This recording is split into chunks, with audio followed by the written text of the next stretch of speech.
শেষ পর্যন্ত বলরামের কথাই ঠিক হলো। ওই ছেলেটা কর্ণ চ্যাটার্জির ভাড়া করা পাত্র শেষমেশে কিনা নন্দিনী বলরামের গলায় ঝুলবে। হ্যাঁ বন্ধুরা, এমনটাই দেখা যাবে। বিস্তারিত জানতে ভিডিওটিতে লাইক দিয়ে চ্যানেলটি সাবস্ক্রাইব করে দেখতে থাকো।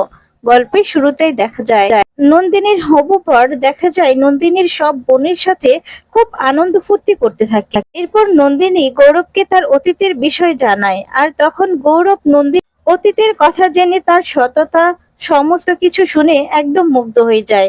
তারপরে এসে বলতে থাকে যে তার বিয়ে, এই বিয়েতে কোনো আপত্তি নেই। যে কথা শুনে তটিনীরা খুব খুশি হয়ে যায়।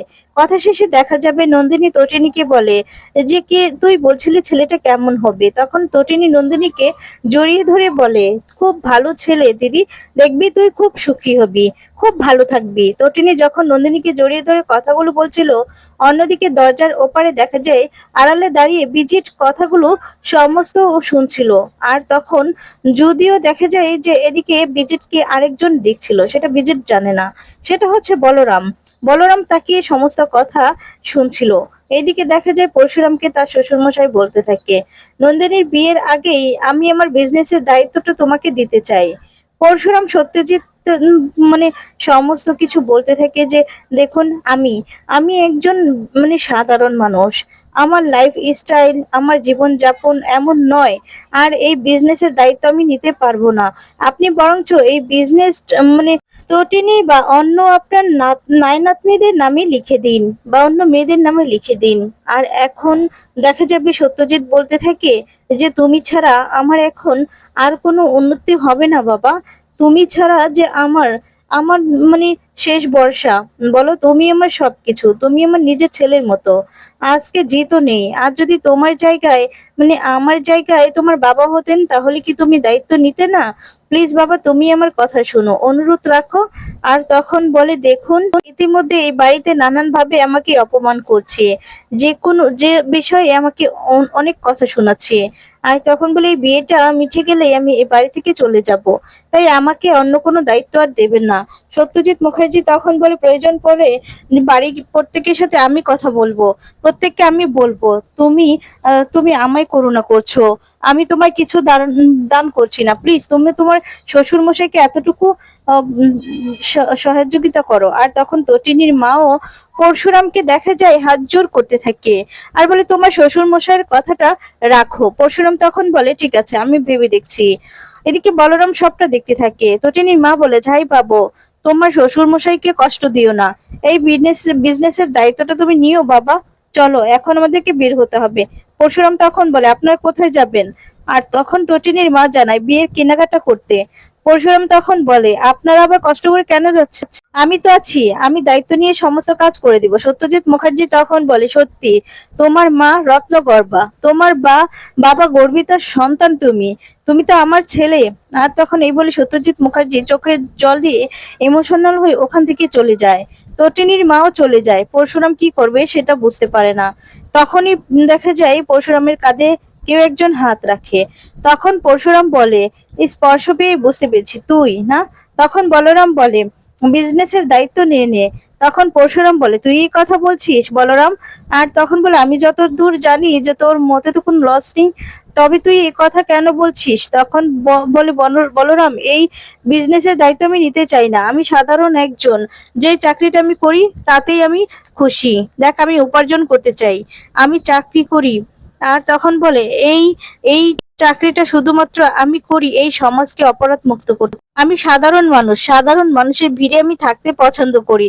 বলরাম পরশুরামকে বলে, আমি তোর সব কথা বুঝতে পারছি, কিন্তু তুই একটা বিষয় বুঝতে পারছিস না। তোকে ক্ষমতাহীন করতে বড় এক জাল বেছানো হয়েছে। তুই এই চাকরি থেকে সরে আসবি, সত্যজিৎ মুখার্জির বিজনেসটা করবি। আর তখন বলে, তোর কাছে আর পরশুরামের ওই পোহারার চেম্বারটা থাকবে না। আর তখন বলে, তুই ক্ষমতাহীন হয়ে পড়বি, আর সেটাই এদের উদ্দেশ্য। তখন পরশুরাম বলে, আমার শাশুড়ি মাও কি? আর তখন বলে, উনি ইনোসেন্ট। আর তখন বলে, দেখ পরশুরাম, এখন শত্রু পক্ষের চাল বুঝতে হলে তোকে কথায় হ্যাঁ মিলাতে হবে। আর তখন বলে ওদের কথাতে হ্যাঁ মিলিয়ে আসল উদ্দেশ্যটা তোকে জানতে হবে। এই বিয়েটা তো নয়, এটা একটা পুতুল খেলা হচ্ছে।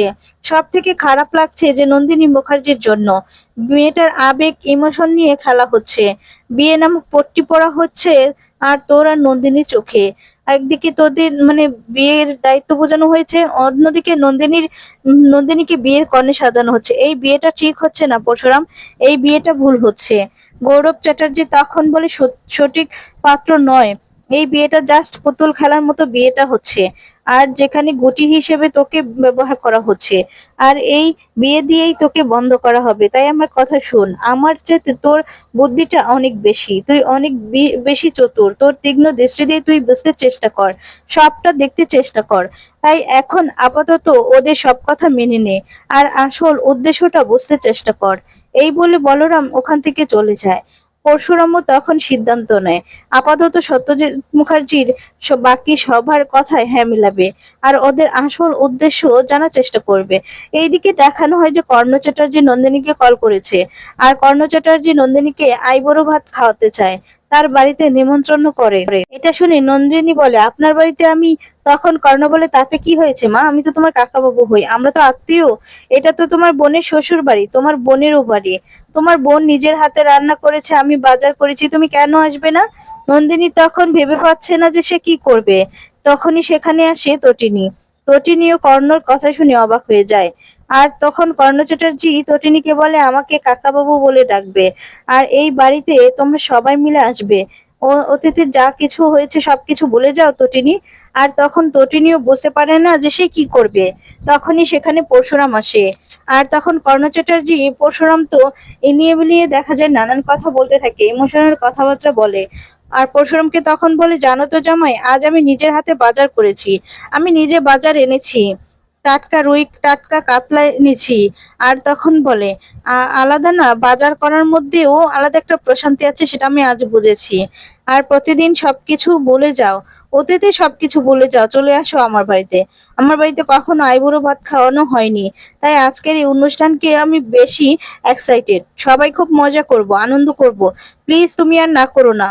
কর্ণ চ্যাটার্জি তখন ইনিয়ে বিনিয়ে দেখা যায় অনুরোধ করতে থাকে পরশুরামকে ওই বাড়িতে যেতে বলে। আর আরাধ্যাও তখন দেখে যে কর্ণ চ্যাটার্জিকে বিশ্বাস করে তার পরিবার আর তার বোন জামাইবাবুকে আসতে বলে এই বাড়িতে। আরাধ্যা জানে গৌরবও এই বাড়িতে আসবে, নন্দিনী আর গৌরব তার পাশাপাশি বসিয়ে তারপর তাদেরকে আইবুড়ো ভাত দেওয়া হবে। এটা শুনে খুব খুশি হয় তটিনী। নতুন জামাইবাবুর সাথে খুব মজা হবে সবাইকে বলতে থাকে। এরপর সবাইকে তাড়াতাড়ি করে রেডি হতে বলে। অন্যদিকে দেখা যাবে ঘর থেকে সবাই চলে গেলেই নন্দিনী পরশুরামকে বলে সত্যি কি তুমি আমার বাবার বিজনেসের দায়িত্ব নিচ্ছ? একটা কথা বলো তো, কে বলতে গেছে, মানে কে বদলেছে, আমার বাবা নাকি তুমি?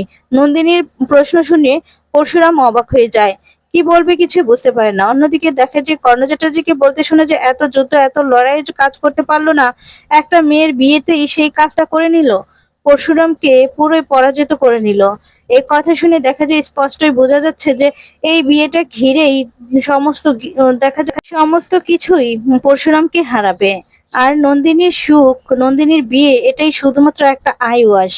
আর এটাই এবার দেখার যে পরশুরাম কি এই আইওয়াসটা বুঝতে পারবে নাকি ওদের ফাঁদে পা দেবে। তোমাদের কি মনে হয় কমেন্টস করে জানিয়ে দাও। পরবর্তী আপডেট পেতে চ্যানেলটি সাবস্ক্রাইব করো। ধন্যবাদ, ভালো থাকবে, সুস্থ থাকবে।